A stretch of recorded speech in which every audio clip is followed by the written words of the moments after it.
Olá, vamos falar hoje sobre energia potencial elétrica. O conceito de energia potencial, vocês provavelmente já viram ou no ensino médio, ou na disciplina de Física 1, ou Física Geral 1, Física Mecânica. E provavelmente, uma delas é energia potencial gravitacional, que tem a ver com essa imagem daqui, né? E outra, energia potencial elástica, que tem a ver com essa imagem. Então, o que vem a ser, né? Vamos pensar na energia potencial elástica. Energia, esse sistema aqui, ó, essa corda esticada, né, que pode impulsionar essa flecha, esse sistema tem energia, uma forma de energia armazenada. Né? Porque se eu soltar, aliás, se eu não, se a moça que soltar essa corda, a força elástica da corda vai empurrar a flecha e vai fornecer energia cinética à flecha. Essa energia cinética, qual que é a origem dela? O que ela era antes de ser energia cinética? Uma energia associada a essa envergadura dessa corda aqui, né? Que a gente chama de energia potencial elástica. E ela está associada às características da corda, né? E também ao quanto que ela está esticada. A gente chama de energia potencial porque ela tem o potencial de ser transformada em outro tipo de energia, no caso, energia cinética. Então, ela está aí como potência de existir. Né? E toda energia potencial está relacionada a alguma força, forças conservativas. Então, a energia potencial elástica está associada à força elástica dessa corda aqui, no caso.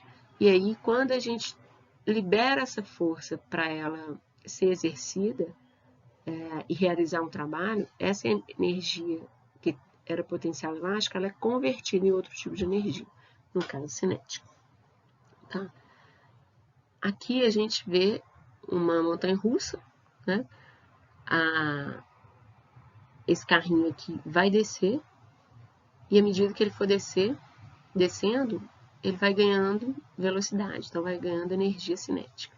No caso, nessa situação, existe uma energia potencial gravitacional que está relacionada à força-peso, e aí quando é permitido ao peso agir e realizar um trabalho sobre esse objeto aí, que é o carrinho, o peso vai transformar essa energia potencial gravitacional em energia cinética.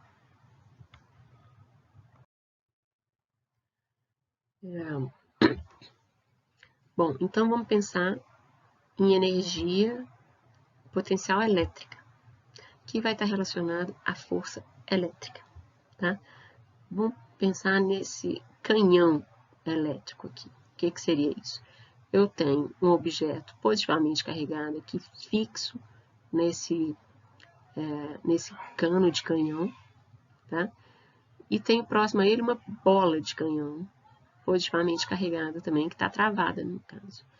Quando eu liberar essa travinha, o que vai acontecer? A força elétrica de repulsão entre esses dois objetos vai empurrar essa bola aqui no cano e essa bola vai subir ganhando velocidade. Ou seja, nesse momento ela não tem nem energia gravitacional, nem energia cinética. Mas quando eu liberar essa trava, ela vai subir ganhando energia potencial gravitacional e energia cinética. Então, é um canhão carregado. Ela é carregada positivamente, que carrega um objeto também carregado positivamente. Quando o objeto é liberado, ele ganha energia cinética e energia potencial gravitacional. Mas qual que era a origem? Qual que é a origem dessas energias? A gente sabe que a energia se conserva. Então, essas energias ganhas aqui, potencial gravitacional e cinética, tem que ter vindo de algum lugar. Né? Então, né, de algum outro tipo de energia. Que tipo de energia que é esse? A gente pode chamar de energia potencial elétrica. Tá? Então, eu posso falar que nesse momento aqui eu tenho energia potencial elétrica que está sendo convertida em potencial gravitacional e cinética. Então, essas energias foram originadas da energia potencial elétrica. que o sistema tinha. Eu posso representar energeticamente, né, essa transformação, esse processo aqui, com esse gráfico de barras aqui. À esquerda, eu tenho as energias iniciais, energia cinética inicial, que é 0, energia potencial gravitacional, que é 0, energia térmica, que é 0, e energia potencial elétrica. A gente já fala sobre ela. Mais o trabalho de uma força externa, que não existe nesse caso, né, vai ser igual às energias finais. Então, no final, que é essa situação final, o que eu tenho de energia? Energia cinética, energia potencial gravitacional e um pouco de energia potencial elétrica. Só que a energia potencial elétrica ela é menor do que eu tinha. Né? Então, essa energia, a soma das energias finais tem que ser igual à energia inicial. Né? Então, no início, o que eu tinha de energia era energia potencial elétrica.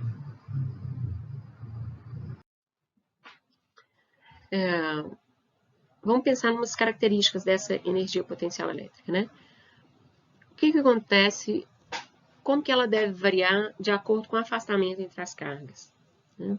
A gente está pensando aqui em duas cargas positivas interagindo, né? E a gente entendeu que uma das coisas que deve acontecer é que a energia potencial elétrica ela deve diminuir à medida que as cargas se afastam, né? Porque ela dá origem a outros tipos de energia nesse exemplo aqui, né? Que seria energia potencial gravitacional e energia cinética. E faz sentido eu atribuir, né? Podemos atribuir energia potencial elétrica igual a 0 quando os objetos estão infinitamente afastados. Nesse caso, não haveria força elétrica. Né? Se eu tenho duas cargas que estão muito afastadas, a força entre elas vai ser praticamente 0. Né? E aí faz sentido eu querer falar que nesse momento a energia elétrica vai ser 0. Então, vamos pensar aqui.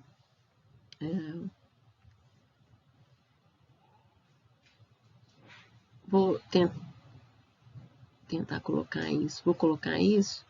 A energia potencial elétrica em função da distância entre essas duas cargas. Estou chamando x de distância. Tá?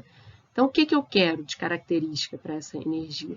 Eu quero que quando a distância fique muito grande, a energia vá para 0. Né? E a energia ela deve ser cada vez maior à medida que eu me aproximo, né? Que as duas cargas se aproximam. Então, alguma coisa dessa forma aí, né? Com esse comportamento. Vamos pensar agora como que seria a interação entre duas cargas negativas. Então, para isso, vamos pensar aqui, ó, num quebrador de nozes elétrico. Pode ser o seguinte, eu posso colocar aqui, ó, uma base fixa carregada positivamente, né? Coloco a noz que eu quero quebrar aqui, ou alguma coisa que eu quero quebrar aqui, e pego um bloco com carga negativa aqui. Quando eu soltar esse bloco, o que vai acontecer? Ele não tem velocidade nenhuma aqui, mas ele vai ganhar velocidade até bater aqui na noz e quebrar ela. Então, eu tenho uma energia inicial, que é uma energia potencial elétrica, porque ela tem a ver com a força entre essas cargas, né? E quando eu solto aqui, essa energia potencial elétrica, ela vai se transformando em energia cinética. Né?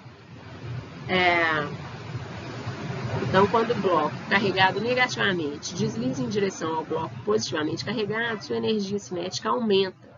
Então, por conservação de energia, sabemos que deve estar diminuindo sua energia potencial elétrica. Então, veja bem que agora é uma situação diferente da que a gente viu antes. Antes a gente tinha visto uma situação com duas cargas positivamente carregadas, né? Agora a gente está falando sobre a energia elétrica de duas cargas negativamente carregadas. O que eu quero de característica para essa energia elétrica entre elas? Eu quero que quando a distância x aqui entre as duas cargas seja muito grande, essa energia é 0. Eu decidi atribuir energia zero a isso. Só que eu quero que ela, à medida que as cargas vão se aproximando, eu quero que a energia vá diminuindo, porque é isso que eu estou vendo aqui, ó. Quando as cargas estão se aproximando, esse objeto está se aproximando desse, ele está ganhando energia cinética, então ele tem que estar diminuindo sua energia potencial elétrica para ganhar energia cinética por conservação de energia. Então, como é que é isso? Uma coisa que é zero aqui, eu quero que diminua à medida que eu aproximo as cargas. Ela só pode ser negativa. Então, deve ter um comportamento mais ou menos assim, né? Então, essa energia potencial elétrica de dois objetos carregados com cargas diferentes, com cargas opostas, ela deve ser negativa. Então, aqui eu tenho um esquema do gráfico de barras, né? Para representar a energia, a situação energética dessa situação.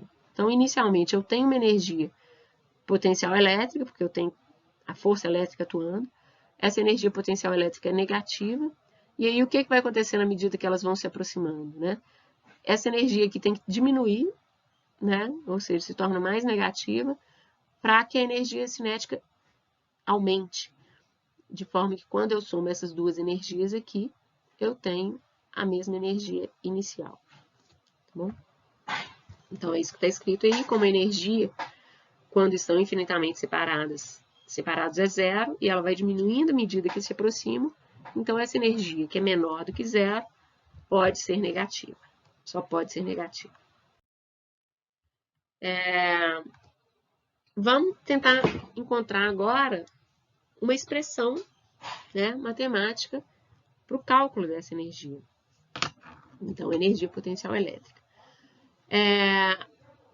A energia, por definição, né, a variação da energia potencial, ela é sempre igual ao trabalho da força conservativa associada a ela, com sinal negativo, né? Então, o trabalho da força conservativa é menos variação da energia potencial final menos energia potencial inicial. Tá?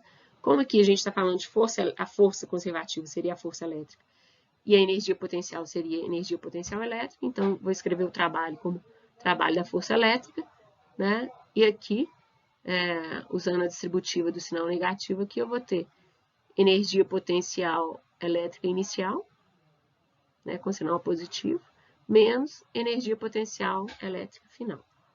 Então, a gente vai usar vamos calcular o trabalho da força elétrica entre dois pontos para calcular a variação de energia potencial elétrica entre esses dois pontos e encontrar uma expressão matemática para a energia potencial elétrica.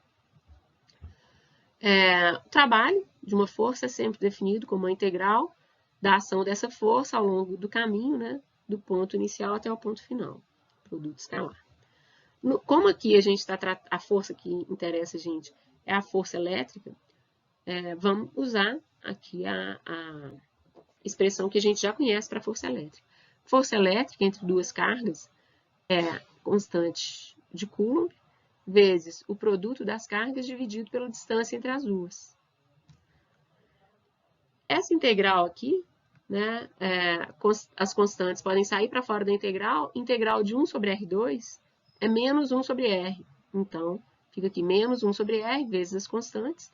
Devo calcular essa integral do limite superior menos o limite inferior. Então, substituindo R aqui no limite superior e pelo limite inferior, né, eu posso colocar menos K, QQ em evidência, e aí eu fico com 1 sobre R final menos 1 sobre R inicial. E aí, passando, né, o sinal negativo lá para dentro, né, o R inicial fica com sinal positivo e o R final fica com sinal negativo. E usando a distributiva aqui, né, eu entendo que esse primeiro termo aqui vai ser KQQ sobre R inicial menos KQQ sobre R final. Agora, lembrem-se que o trabalho que a gente está calculando é igual a energia potencial elétrica inicial menos energia potencial elétrica final. Então, esse termo aqui vai estar associado à energia elétrica inicial, ele é KQQ sobre R inicial. E esse termo aqui vai estar relacionado à energia elétrica final. Vai ser KQQ sobre R final. Então, note que de forma sintética eu posso falar que a energia potencial elétrica em qualquer ponto, né, é igual a KQQ sobre a distância das cargas naquele ponto. Né? Em qualquer ponto não, para qualquer configuração de cargas. Então, eu atribuo energia potencial elétrica a duas cargas que têm uma certa distância R entre si, né? E tem carga Q1 e Q2. E notem que o sinal aqui já está embutido, porque quando as cargas têm sinais diferentes, a gente já viu que a energia vai ser negativa. E quando elas têm sinais iguais, a energia vai ser positiva. Então, isso aqui já engloba, essa fórmula já engloba também essa característica da energia. Então, está aqui a fórmula, a energia potencial elétrica de dois objetos carregados, a constante Coulomb, vezes a carga de um, vezes a carga do outro, dividido pela distância entre os dois. Né? E a gente tem aqui o esboço do comportamento dos gráficos. No caso de eu ter duas cargas de mesmo sinal, sejam ambas positivas ou negativas, a energia potencial elétrica ela é sempre positiva, né? Porque o produto das cargas vai ser positivo, e ela diminui com a distância, né? Uma função tipo 1 sobre R. Já se as cargas forem negativas, então a energia potencial elétrica é sempre negativa, né? E ela vai diminuindo o seu módulo à medida que a distância entre as cargas aumenta. No caso de a gente ter não duas cargas, mas três cargas, como é que eu calcularia a energia potencial elétrica de um sistema de três cargas, né? Basta eu calcular 2A2 e somar, né? Então, se eu tenho três cargas, 1, 2 e 3, qual que vai ser a energia potencial do sistema? Vai ser a energia da carga 1 com a carga 2, mais energia da carga 1 com a carga 3, mais energia da carga 2 com a carga 3, que é simplesmente isso. Até mais.